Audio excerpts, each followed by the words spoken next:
Aujourd'hui, direction la Corse, où, sur le littoral comme à la montagne, les besoins de nature en ville sont là aussi très présents. C'est le cas à Corté, comme à l'Île Rousse, une petite ville de demain qui, dernièrement, a bénéficié d'un atelier hors les murs, sans nul doute une source d'inspiration pour la démarche écoquartier. La nature, c'est la vie, donc c'est important que la vie soit au cœur de nos villes. Les gens sont en demande de ça, puisque ça fait partie d'un bien-être, d'un bien-vivre. Dans tous nos projets, évidemment, la nature a toute sa place. Et justement, la place Paul est un des projets phares, puisque notre cœur de ville sera évidemment végétalisé. Nous avons déjà des platanes, mais toute la place sera repensée. Donc la première des choses, c'était le jardin du Fortin, qui est un jardin qui avait été délaissé, de le réhabiliter. Un jardin qui a été repensé pour une mise en valeur aussi du patrimoine, qui est le Fortin, qui sont les anciennes murailles de la ville. C'est paisible, tranquille, donc une jolie place. Le béton, ça va, on en a assez autour de nous. Donc si on peut avoir un peu d'arbres, de fleurs, de terre, de sable et d'insectes qui reviennent. Les travaux continuent aussi de végétalisation de ce jardin jusqu'à la gare et puis en association avec les chemins de fer de la Corse. Là aussi, il y a un projet de végétalisation du parking de la gare. Beaucoup de projets dans notre programme de campagne. Le jardin dit des Moines, qui est un jardin qui se trouve à l'église de la Miséricorde avec un petit théâtre de verdure. Nous avons un projet aussi de fours communaux pour que la population puisse s'y retrouver et que les relations intergénérationnelles donc, se fassent et qu'on ait ce lien encore à l'Île Rousse.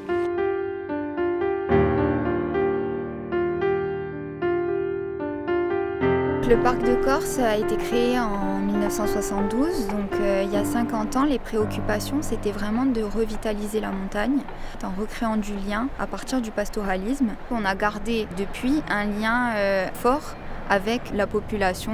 La nature est omniprésente en fait en Corse. Malgré ça, les administrés demandent de plus en plus à avoir de la nature en ville.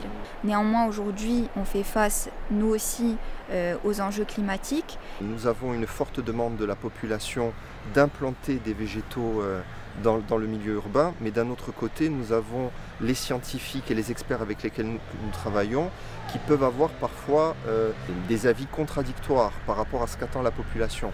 Et c'est à nous de faire les choix les plus adaptés à la situation actuelle, qui signifie avoir une réflexion globale sur le type d'essence à implanter, sa capacité à survivre dans le milieu actuel, mais également de faire face au changement climatique. Il faut bien comprendre que de planter un arbre et d'être amené pour une raison ou une autre à le couper 50 ans plus tard, écologiquement c'est un non-sens.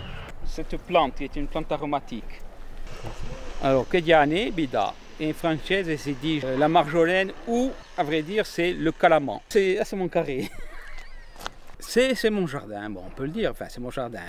Il y a 7 carrés qui sont utilisés par à peu près par une dizaine de personnes. Et l'opération a démarré, on va dire, fin avril de cette année. Bon, je me partage parce que je suis toujours en activité entre Ajaccio et Corté. En plus, bon, aujourd'hui, avec le télétravail, je me partage beaucoup avec Corté. C'est une volonté que j'avais depuis longtemps, mais je n'avais pas vraiment eu d'opportunité d'avoir un jardin à moi-même, si on peut dire. Le jardin partagé, en fait, c'est un projet qu'on avait dans les tuyaux depuis quelques temps au CPIE. Et cette année-là, donc en 2021, on a pu répondre à un appel à projet dans le cadre du plan France Relance, qui a permis d'avoir des financements avec donc l'aide de la mairie pour justement construire ce jardin partagé. C'était pour permettre justement aux personnes qui n'ont pas accès à un jardin d'en avoir un.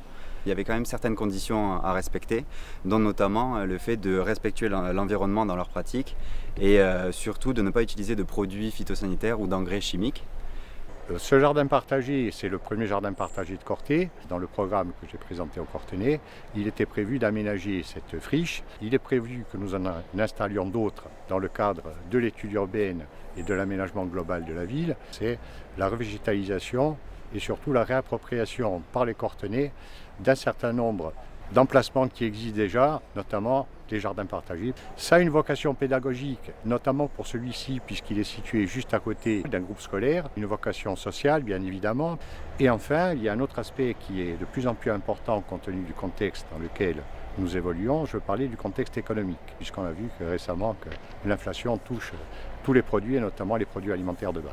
La préoccupation de végétalisation est essentiellement locale et il faut qu'à l'échelle du territoire, on ait différentes initiatives portées par la mairie, mais également par la société civile, pour essayer de se mettre d'accord sur ce qu'il faut planter et dans quelles conditions on doit pouvoir entretenir toute cette nouvelle végétation.